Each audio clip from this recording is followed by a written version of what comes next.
오늘의 하나님의 말씀은 요한복음 1장 14절 한 절입니다. 제목은 말씀이 육신이 되어.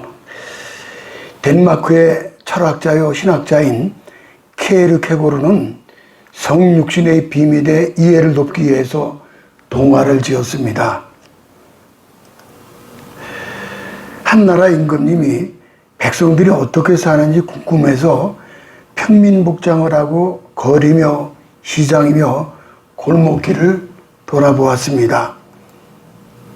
그러다가 시장 모퉁이에서 쪼그리 앉아 동냥을 하는 남루한 거지 처녀를 이제 보고 한눈에 반하고 맙니다. 뭐라 말도 못하고 궁중에 돌아와서 시름시름 앓다가 그만 상사병에 걸리고 몸져 눕고 말았습니다. 궁중 의원들이 검진을 해보았지만 도무지 무슨 병인지 알지 못하다가 아주 노련한 의사가 진단을 내립니다. 임금님의 병은 다른 것이 아니고 마음의 병인데 무엇 때문에 이렇게 되었습니까? 그리고 왕이 여차여차해서 이렇게 되었다라고 답변을 했습니다. 그 말을 들은 의원이 당신은 이 나라 왕인데 그런 여의 하나쯤 맞이하는 것이 뭐가 그리 어렵다고 이렇게 가슴 아리를 하고 계십니까? 당장 불러들이시오. 그랬다는 거예요. 이제 왕이 명언을 합니다. 그 처녀의 몸을 데려올 수 있겠지만 어찌 그 마음까지 데려올 수 있겠느냐. 순간 왕에게 지혜가 떠올랐습니다. 그렇지, 한 가지가 있네.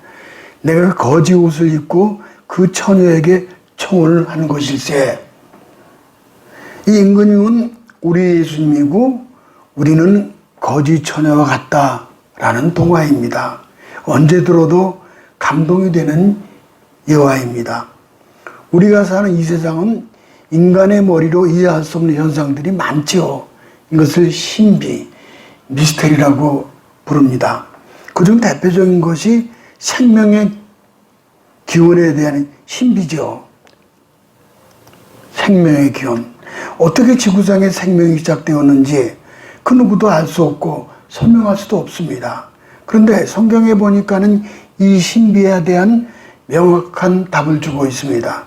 하나님께서 우주 만물을 창조하셨다는 것이고 이것은 하나님께서 비밀로 감추고 계시다가 성경에 기록하셔서 하나님은 이들에게 알려주신 겁니다. 신비는 연구하고 실현하고 노력해서 풀려지는 것이 아닙니다. 신비를 푸는 비결은 믿음입니다. 페이스라는 믿음이에요. 그래서 성 어거스틴은 이런 얘기를 했죠. 이분이 유명한 성 어거스틴. 기독교 인식론에 대해서 믿고 나서 안다. 신앙세계는 먼저 믿고 나면 알게 된다는 겁니다. 알고 나서 믿는 것이 아니고 믿고 나서 알게 된다는 그런 진리입니다. 항상 의심을 가진 한 여집사님이 있었는데 그에게는 믿음이 좋은 아들이 있었습니다. 주일학교에서 돌아오자 엄마가 물었습니다. 오늘 뭘 배웠니? 모세가 홍해에 도착해서 다리를 건설하고 모두 건너게 했대요. 그리고 무전기로 연락을 해서 폭격기가 날아와서 다리를 부쉈고 애국 군인들은 바다에 빠져 죽었대요. 그 엄마가 그 시대에 무슨 비행기가 있었냐? 그랬더니 아들이 사실은 아니에요. 하지만 성경대로 홍해가 갈라진 것을 말하면은 이런 그림이죠. 말하면은 엄마는 아마 안 믿을걸요. 그랬다는 거예요. 아들의 믿음이 대단해요. 그러면은 첫 번째 말씀이 육신이 되어 우리 가운데 거하셨다. 그렇게 이제 일대지가 되지요. 14절 상반절을 가볼까요? 말씀이 육신이 되어 우리 가운데 거하심에 하나님이 사람이 되신 것을 성육신, 곧 인카네이션, 성탄절이 그거죠. 세상 사람들은 도저히 이해할 수 없죠. 또 받아들일 수 없는 신비 중에 신비입니다. 예수님의 생애를 기록한 성경은 마태, 마가, 누가, 요한복음입니다. 이 네 권의 성경 크게 둘로 나누는데 마태, 마가, 누가를 공관복음이라고 합니다. 공관이라는 말은 같은 관점을 갖고 있다는 뜻입니다. 공관복음의 많은 부분에서 서로 밀접한 관계가 있고 예수님에 관한 모든 정보가 서로 교환되고 또 사건이 중복되고 스토리가 거의 비슷하게 전개되기 때문입니다. 그러나 요한복음은 다릅니다. 요한복음에서는 예수님의 탄생 이야기가 없어요. 비유, 즉 체험한 내용도 없고 그 대신 예수님의 기원을 태초로 거슬러 올라갑니다. 태초로 거슬러 올라가죠. 비유 대신에 말씀을 강조하고 체험한 차는 없지만은 생명의 떡에 대해서는 나옵니다. 말씀이 육신이 되어서 여기 말씀은 당시 헬라 사상의 로고스를 들어서 진리를 전합니다. 로고스라는 것이 헬라 사상이죠. 로고스란 고대 그리스 철학자인 헤라클레이토스는 로고스를 우주 만물의 시작과 지배하는 원리로 받아들였습니다. 그러니까 이분은 유명한 아주 옛날 그 철학자입니다. 흔히 철학자인데 네. 이런 그림을 여기 많은 철학자들이 있었죠.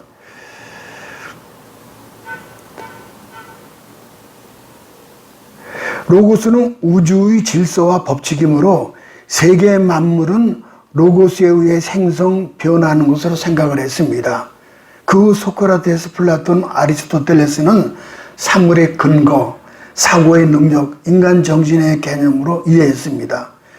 당시 세계는 로고스가 모든 것이 시작이고 과정이고 끝으로 알았습니다.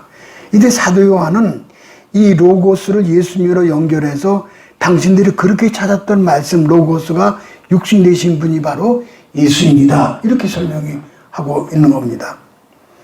1절을 가볼까요? 오늘 요한복음 1장 1절에 보면은 태초에 말씀이 계시니라. 이 말씀이 하나님과 함께 계셨으니 이 말씀 곧 하나님이시니라.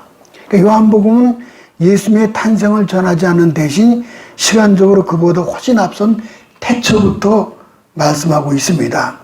창세기 1장 1절에 태초에 하나님이 천지를 창조하셨잖아요. 빛이 있어라 하심에 빛이 있었고 그때 성부 하나님의 말씀으로 세상을 창조하셨죠. 빛이 있으라 하심에 빛이 있었고 땅이 혼돈하고 공허할 때 그래서 태초부터 있었던 로고스 곧 말씀이었습니다. 그리고 그 말씀의 인격으로 하나님께 함께 계신 것입니다. 그 말씀은 피조물이 아니었고 성부 하나님과 영원 전부터 함께 하신 성자 하나님 바로 예수 그리스도를 말씀해주고 있는 겁니다. 그분이 성삼위 이유가 되시는 예수 그리스도이시며 로고스 곧 말씀이 육신이 되었다라고 전하고 있는 거죠. 2절 하반절에 또 가볼까요? 이렇게 보면 그가 태초에 하나님과 함께 계셨고 또 3, 4절에 만물이 그로 말미암아 지은 바 되었으니 지은 것이 하나도 그거 없이는 된 것이 없느니라. 그 안에 생명이 있으니 사람들의 빛이라.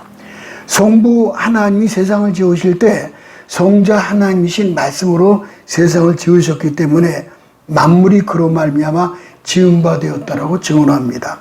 다음은 예수님의 인성과 신성을 살펴보도록 하겠습니다.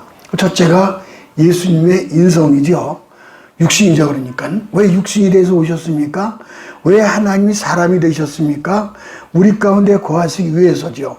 그래서 거하심이라는 말은 에스케노센이라는 그 이제 헬라어로 천막에 살다 혹은 성막에 거한다 그런 뜻이에요. 이 그림을 좀 볼까요? 이 그림은 구약시대에 하나님이 태버네클이라고 하는 성막 곧 천막에 거하시면서 이스라엘 백성들을 만나 주셨습니다. 옛날 이스라엘 백성들이 출애굽해서 광야를 지나갈 때 하나님은 성막을 치라고 말씀을 하셨죠. 그리고 거기서 제사를 드리죠. 하나님 그곳에서 이스라엘 백성들을 만나 주셨어요. 마찬가지로 하나님께서 우리를 만나 주시기 위해서 육신을 입으신 것입니다. 사람의 모습으로 우리를 찾아오셨죠. 바로 그분이 우리 주 예수 그리스도가 되는 거죠. 그러니까 구약식 때 성막 때는 하나님께 나아가려면 짐승을 잡아서 그 희생의 피를 가지고 나가야 됩니다. 근데 이제 신약에 와서는 그 예수님이 자신의 몸으로다가 짐승 대신에 들어가는 모습이 이제 나중에 나오게 됩니다. 1949년도 독일의 동서독이 분리장벽이 세워졌습니다. 동독에서 360여만 명이 서독으로 피난했습니다. 동독의 목사들도 서독으로 피난했습니다. 그런데 몇 해 후에 1954년에 한 젊은 목사 부부가 동독으로 향했습니다. 거꾸로 간 거죠. 그의 이름은 호르스트 카스너라는 분입니다. 그는 소련 공산당의 영향을 받아서 닫혀진 교회 문을 열겠다는 신념을 가지고 동독으로 간 겁니다. 당시 생후 6주 된 딸을 데리고 가서 브란데부르크라는 곳에서 목회를 했습니다. 긴 세월 감시와 탄압 가운데서도 독일 통일을 위해서 사역을 했습니다. 1990년 10월 3일 마침에 동독 6개주가 국민의사를 물었고 서독 연방정부에 가입하기를 하게 됐습니다. 그래서 동서독이 하나가 되는 통일이 찾아오게 된 거죠. 이 역사에 다 나온 거죠. 볼까 이제 이렇게 통일이 된 거죠. 사람들은 카스너 목사의 가정을 잊고 지냈지만은 빛의 근원이신 하나님, 참빛으로 이 땅에 오신 예수 그리스도는 동독에 머물러 복음을 전파했던 그 카스너 목사의 가정을 주목하고 계셨던 겁니다. 아버지 품에 안겨 동독으로 갔던 아기는 독일을 이끄는 앙겔라 메르켈 총리가 되었던 겁니다. 바로 이분이죠. 참 대단한 역사를 가지고 있어요. 하나님은 예수 그리스도의 복음을 영접한 인생을 주목하시고 그를 들어서 하나님 나라를 지금도 세워가고 계시는 겁니다. 그럼 예수님의 심성을 좀 볼까요? 14절 중반절에 보니까는 우리가 그 영광을 보니 아버지의 독생자의 영광이요. 영광이라는. 사도 요한은 예수님에게서 하나님의 영광을 보았습니다. 그는 예수님의 하나님의 아들로 바르게 본 거죠. 인간은 아무리 훌륭한 사람이라 할지라도 사흘만 가까이 지내면은 그러면은 이런저런 인간적인 냄새가 나게 됩니다. 그런데 요한은 예수님 3년이나 따라다녔어요. 예수님이 부활 승천하시 떠난 뒤에 요한복음을 기록하기까지 이미 수십 년의 세월이 흘렀습니다. 그럼에도 불구하고 예수님에 대한 사도 요한의 평가는 조금도 절감되지 않습니다. 오히려 날이 갈수록 예수님은 하나님의 아들이라는 사실이 생생하고 분명하게 느껴진 겁니다. 우리 예수님은 100% 완전히 인간이시고 동시에 100% 하나님이셔요. 인성을 입으셨고 신성을 다 입으신 겁니다. 우리도 사도 요한처럼 예수님에게서 아버지의 독생자 영광을 바르게 볼 수 있어야 할 것입니다. 오늘 본문 바로 앞에 11절에 그런 말씀이 있죠. 자기 땅에 오매 자기 백성이 영접지 아니하였으니. 그래서 지난주 설교가 뭡니까? 영접하는 자, 곧 그 이름 믿는 자들에게는 하나님의 자녀가 되는 권세를 주셨으니 이거예요. 우리 예수님은 만왕의 왕이십니다. King of Kings. 왕 중 왕이죠. 그러나 자기 백성이 영접지 않았어요. 거절했어요. 예수님이 탄생할 때는 놀랍고 엄청난 사건이 일어났습니다. 하늘에 이상하고도 큰 별이 떠올랐죠. 멀리 메소포타미아 이방 땅에서 동방 박사들이 그 별을 보고 예물을 가지고 예수님께 찾아와 경배했습니다. 들에서 양친 목동들이 보는 가운데 하늘의 허다한 천군 천사들이 하나님께 찬송드리는 모습을 보았죠. 이런 모습이죠. 이 엄청난 사건을 보고도 사람들이 예수님 영접하지 않았습니다. 예수님의 신성을 보지 못하고 인성만 보았기 때문입니다. 베들레헴의 여관집 주인이 그랬고 헤롯 임금이 그랬고 모든 종교인들이 그러했습니다. 두 번째는 영광을 보니 은혜와 진리가 충만했더라. 14절 하반절을 가볼까요? 우리가 그의 영광을 보니 아버지의 독생자의 영광이 은혜와 진리가 충만하더라. 영광은 원어로 독산이라는 말인데 광채 위엄으로 하나님의 임재를 뜻합니다. 사도 요한은 사람이 되어서 우리 가운데 오신 예수님에게서 하나님을 배웠습니다. 구약에 나타나는 하나님의 영광이 신약의 예수 그리스도를 통해서 나타나게 된 겁니다. 성막 안에 제한적으로 머무셨던 쉐키나의 영광이 이 성막에 있었던 그런 영광이죠. 근데 예수 안에서 영구적으로 영광이 나타나신 거예요. 지금 여기서는 이제 구약 때지만은 신약에 와서는 여기서 예수님이 이제 나타나게 되는 거죠. 영광이 나타난 거예요. 예수 안에서 하나님의 권세와 영광이 가득합니다. 단순한 사람의 영광이 아니라 하나님의 영광입니다. 그러므로 예수 그리스도는 살아계신 하나님 말씀이며 아버지의 독생자의 영광이 됩니다. 그러므로 예수 그리스도는 살아계신 하나님 말씀이며 하나님 아버지의 독생자의 영광이 됩니다. 하나님 육신대 우리 가운데 거하신 까닭은 하나님 앞에 영원히 있는 영광을 우리에게 주시기 위함입니다. 노벨상 후보를 많이 배출한 미국의 시카고 대학, 무슨 하버드대, 보스턴, MIT 공대, 이곳에 뭐가 있는 거 아니? 채플, 프리스턴 대고 채플이라는 교회가 있습니다. 볼까요? 이렇게. 거의 다 모든 학교에는 저렇게 학교 중심에 채플이 있습니다. 교회가 있는 거예요. 모든 사람이 영광을 얻기 위해서 열심히 공부합니다만은 학문으로 되는 것이 아닙니다. 예수를 배워야 참 진리를 얻을 수 있게 되는 거죠. 세상 최고의 배움은 예수를 배우는 겁니다. 참으로 안쓰러운 것은 소위 하버드대를 나왔지만은 예수를 믿지 않았다면 그는 최고의 불행한 인간입니다. 왜냐하면 눈앞에 참 영광의 참 빛을 얻을 구원의 길을 놓쳐버리기 때문입니다. 영국 캠브리지 대학의 다이로 박사는 항상 1등을 했습니다.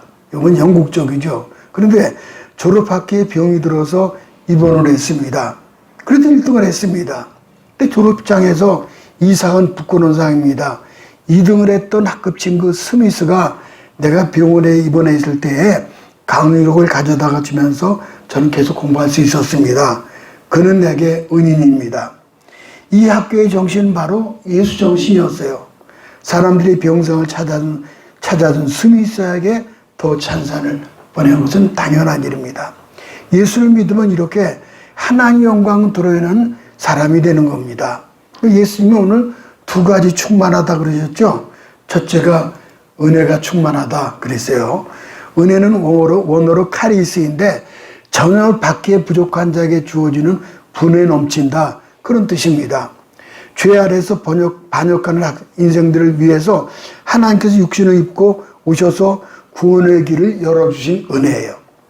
말씀으로 오신 예수를 믿는 것이 은혜입니다. 그리스도인은 예수 안에서 하나님을 믿고 그 은혜에 참여하는 것입니다. 은혜를 입은 자는 땅에서도 질병과 재앙에서 건짐을 받습니다. 그 16절에 보니까는 은혜 위에 은혜로다. 그래서 은혜 위에 은혜가 된다 그랬어요. 한 그리스도인이 공항에 도착을 했습니다. 비행기 타려고요. 그런데 검색이 심해서 줄이 줄어들질 않아요. 비행기를 놓칠까봐 발을 동동 굴렀습니다. 그러자 뒤에 있던 사람이 어깨를 툭툭 치면서 선생님 너무 조급하게 생각하지 마세요. 선생님 비행기를 타기 전에 절대로 비행기가 문이 닫히지 않습니다. 그럼 뒤도 돌아보지 않고 뭘 믿고 그렇게 장담하십니까? 그런 거예요. 그러니까 공항에 꽉 들어서가지고 테러가 있어서 그런지 이제 그 심사가 까다로워요. 그러자 그 앞 뒤에 있는 사람이 하는 말이 저는 이 비행기 조종사입니다. 그러더라는 거예요. 조종사라는 거예요. 그러니까 기장이 타기 전에는 그 비행기 문이 닫힐 리가 없죠. 우리의 모습은 어떻습니까? 예수님 우리 뒤에 세워놓은 채 우리 혼자만 발을 동동 구르지는 않습니까? 우리의 기장 되신 예수님은 모든 일에 은혜로 이 땅에서도 천국까지 무사히 우리를 인도해 가시는 그런 분입니다. 두 번째는 진리가 충만하다 그랬죠. 여기 진리는 원어로 알레데이아라는 말을 쓰는데 겉모양에 반대되는 그 속의 실제, 즉 생명을 의미합니다. 진리는 하나님 본질이기에 육신을 입고 오신 예수님이 창조주 하나님을 증거하고 있습니다. 하버드대 로고를 보게 되면 베리타스라고 말합니다. 하버드대. 그럼 그림을 좀 볼까요? 이 보면은 이건 하버드대고 이거는 서울대고 이거는 이제 연세대, 고려대, 이거는 이화여대, 이건 제가 졸업한 침례신학대학입니다. 각 로고를 다 보죠. 로고 속에는 다 진리가 들었는데 하버드의 로고스는 여기 보니까는 베리타스라는 말은 또 방패가 어우러져가지고 진리를 수호한다 그런 뜻이에요. 또 서울대도 베리타스라고 그랬어요. 근데 베리타스 다음에 룩스가 있고 메아 그랬어요. 이건 뭐냐 하면은 진리는 나의 뜻, 진리는 나의 빛이다 그런 뜻이에요. 서울대도요. 진리를 탐구하는 거죠. 그 다음에 여기는 연세대. 연세대는 물론 미션스쿨이죠. 하버드는 미션스쿨이고. 근데 여기를 보니까는 뭐가 있냐면은 연세대는 로고에 책과 횃불이 있어요. 이 책이 있고 횃불이 있죠. 그래서 책은 진리, 횃불은 자유. 또 고려대는 뭐가 있죠? 고려대는 뭐가 있는 거 아니? 호랑이로 자유, 정의, 진리를 가르칩니다. 또 이화여대는 뭐가 있죠? 진선미. 그래서 진리에 기초해서 인류의 공동선을 향해 아름다움을 추구하자 그런 뜻입니다. 또 침례신학대학은 진리, 중생, 자유라고 그랬죠? 신학대학답게 진리 대신 예수님을 통해서 번호겐 거듭나고 중생이죠. 그리고 영혼과 육체가 자유함을 입었다는 거예요.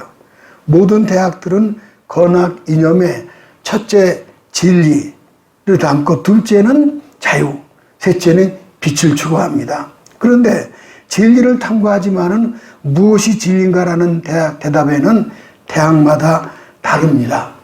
책 속에 길이 있지만 성경만이 진리요 생명입니다. 그러니까 철학은 니체처럼 허무와 공허와 죽음만 난 거예요. 죽음만.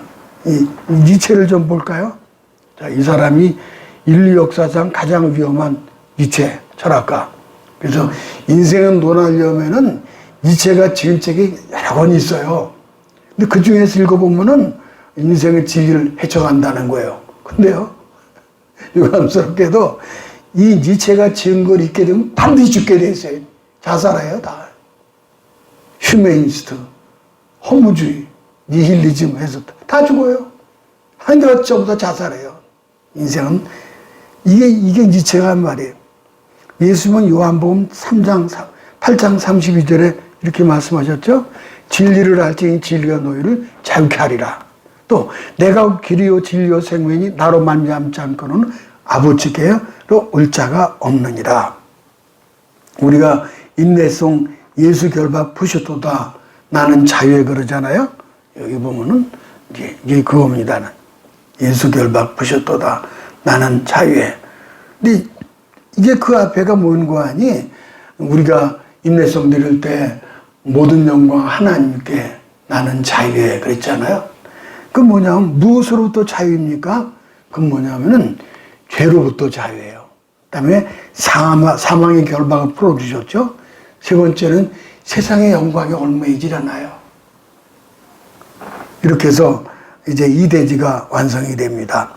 마지막 세 번째가 뭡니까? 왜 영이신 하나님이 육신을 입고 오셨습니까? 그러니까 이게 뭐예요? 스플리트라고 하는 영이 육신, 프레시를 입고 오셨습니까? 이유가 뭘까요? 속죄의 피를 흘려 죽으시고 부활하시기 위함이에요. 이게 참 열쇠를 열어나가는 거죠, 지금. 레위기 17장 11절에 보니까는 육체의 생명은 피에 있음이라 내가 이 피를 너희에게 주어 단에 뿌려 너희의 생명을 위하여 속하게 하였나니 생명이 피에 있으므로 피가 죄를 속하느니라. 할렐루야. 이 예수님이고 어린 양 대신 예수님이죠. 피는 생명으로 피의 희생이 있어야 생명을 얻게 되죠. 마치 수혈과 같습니다. 성경 전체 피라는 단어가 700권이 나오고 그래서 성경에는 피의 강이 흘러간다. 그렇게들 말씀합니다. 그러면 구약 성서의 피를 좀 볼까요? 아담과 하와가 무화과 잎으로 수치를 가릴 수가 없죠. 그 죄를 그 날이 이제 그 해가 뜨면은 그 무화과 나무 이파리로 치마가 다 부들부들 이제 말라 비틀어져 버리고 수치가 드러나게 되죠. 그래서 피 흘려 죽은 양의 가죽옷으로만 수치를 덮을 수가 있는 거예요. 양의 가죽옷, 죽옷이에요. 그래서 창세기 3장 21절 가볼까요? 이게 있잖아요. 여호와 하나님이 아담과 그 아내를 위하여 가죽옷을 지어 입히시니라. 아멘. 이것이 바로 원시복음이라는 거예요. 원시복음. 이게 원시복음이에요. 자, 뭐 하나 뭐 입은 것은 아닙니다. 가죽 옷을 희생을 한 거예요, 양이. 또 가인과 아벨 제사에서도 보면은 가인의 제사는 아무리 훌륭해도 받지 않으셨어요. 그러나 아벨은 양을 잡아서 드렸기 때문에 그 이유가 뭐예요? 피가 뿌려졌기 때문에. 그래서 하나님 받으신 거죠. 유월절 양의 피가 또 있죠. 구약 성경에는 유월절 양의 피. 애굽에 살던 모든 가정에 첫 번째 태어난 남자는 짐승까지 예외 없이 다 죽습니다. 그때 그 문인방 문설주에 양의 피를 바른 자만 죽음의 심판을 면하고 취급할 수가 있었어요. 이제 이걸 좀 볼까요? 이거 보세요. 유월절. 유월이라는 건 건너간다는 거. 죽음의 사자가 건너가요. 이스라엘 사람이 집에 문인방 좌우에 이제 이렇게 피를 바르는 거죠. 그러면 유월, 죽음의 사망의 사자가 넘어가요. 그게 왜 유월절이에요? 여리고성이 함락될 때 유일하게 구원받은 집은 기생 라합의 집입니다. 웃음을 파는 기생이 의로와서 심판을 면한 것이 아닙니다. 정탐꾼이 시킨 대로 피를 상징하는 붉은 줄을 창물에 내려놓았기 때문에 살게 된 거죠. 보세요. 기생 라합의 집이죠. 예수님께서 십자가에 못 박혀 피 흘려 죽으신 것도 바로 이 유월절의 예표를 따른 겁니다. 십자가 보혈만이 우리가 죄 사함 받고 구원받아 영생을 얻어 천국에 들어갈 수가 있는 것입니다. 이제 마지막 신약의 피를 가볼까요? 구약의 짐승의 피는 예수님 오실 때까지 죄를 덮어주는 커버만 의미 역할만 했습니다. 그러나 성령으로 잉태되어 죄 없는 피를 가지고 오신 예수님의 피는 죄를 없애주십니다. 짐승의 피는 일적인 효력이 있었고 예수님의 십자가 피는 영원한 영원한 피, 용서예요. 침례 요한 예수님의 나오심을 보고 보라 세상 죄를 지고 하는 하나님의 어린 양이로다 그랬잖아요. 주님은 흠없고 점이 없는 어린 양으로서 우리의 죄를 영원히 가져가 버리셨어요. 테이크 어웨이, 가져가 버렸어요. 히브리서 9장 12절 가볼까요? 염소의 송아지의 피로 아니하고 오직 자기 피로 영원한 속죄를 이루사 단번에 성소에 들어가셨느니라. 아멘. 이거죠. 예수님 패션 오브 크라이스트에서 예수님 고난당하신 그런 짐승의 피가 아니라 자신의 피를 흘리는 그런 모습이죠.